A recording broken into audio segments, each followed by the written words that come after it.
हमारा काम आपको सही जानकारी देना है।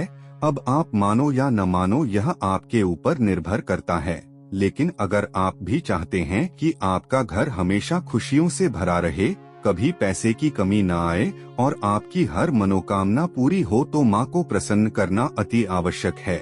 और इसी वीडियो में हम विस्तार से नवरात्रि के पहले दिन की चर्चा करेंगे, क्योंकि यह दिन शक्ति उपासना का प्रारंभ है और माँ शैलपुत्री की पूजा के लिए समर्पित है, जिन्हें पर्वतराज हिमालय की पुत्री माना जाता है, जिनका वाहन वृषभ है, दाहिने हाथ में त्रिशूल और बाएं हाथ में कमल है। उनके मस्तक पर अर्धचंद्र है और वे भक्ति, दृढ़ता और स्थिरता की प्रतीक हैं।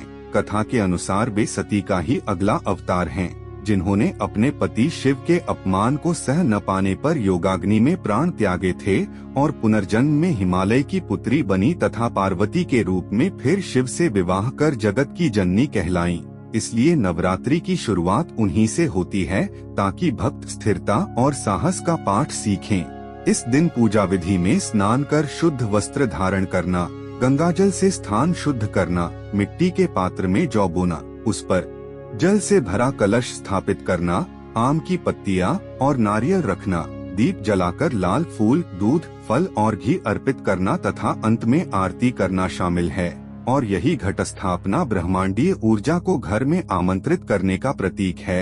इस दिन व्रत रखने का भी विशेष महत्व है, क्योंकि यह शरीर और मन को शुद्ध करता है, आत्मसंयम सिखाता है और माँ शैलपुत्री को प्रसन्न कर जीवन की अस्थिरता दूर करता है, साथ ही परिवार में स्थिरता, सुख और समृद्धि लाता है। भक्त इस दिन मंत्रों का जाप करते हैं और दुर्गा सप्तशती का पाठ करते हैं, जिसमें शैलपुत्री स्तुति, वंदे वांछित लाभाय चंद्रार्धकृत शेखराम वृषारूढ़ा शूलधरा शैलपुत्री यशस्विनीम का पाठ अत्यंत फलदायी माना जाता है। जब सुबह भक्त शुद्ध होकर दीपक जलाते हैं, धूप की सुगंध फैलती है, घंटियां बजती हैं और लाल फूलों से माँ का श्रृंगार होता है, तो पूरा वातावरण शक्ति और भक्ति से परिपूर्ण हो जाता है। यही वह क्षण होता है जब मन और आत्मा देवी से जुड़ जाते हैं।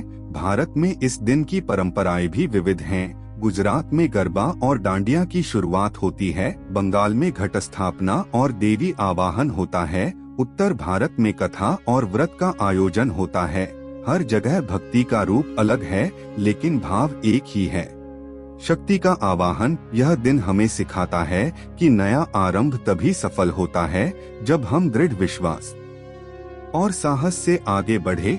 कठिनाइयां चाहे जैसी हों, लेकिन माँ की कृपा से सब पार हो जाता है। और यही संदेश नवरात्रि के पहले दिन का सार है। तो दोस्तों, आज आपने जाना कि माँ शैलपुत्री की पूजा कैसे की जाती है, उनका स्वरूप, उनकी कथा, पूजा विधि, व्रत, मंत्र और महत्व क्या है। और अब अगर आप चाहते हैं कि माँ की ऐसी अनमोल जानकारियाँ और भक्ति संदेश आप तक लगातार पहुँचते रहें, तो यह वीडियो यहीं खत्म मत कीजिए, बल्कि अंधकतित्व परिवार से जुड़ जाइए। लेकिन ध्यान रहे, यहाँ सब्सक्राइब करना सिर्फ एक बटन दबाना नहीं है, यह माँ की भक्ति के परिवार में शामिल होने का संकल्प है।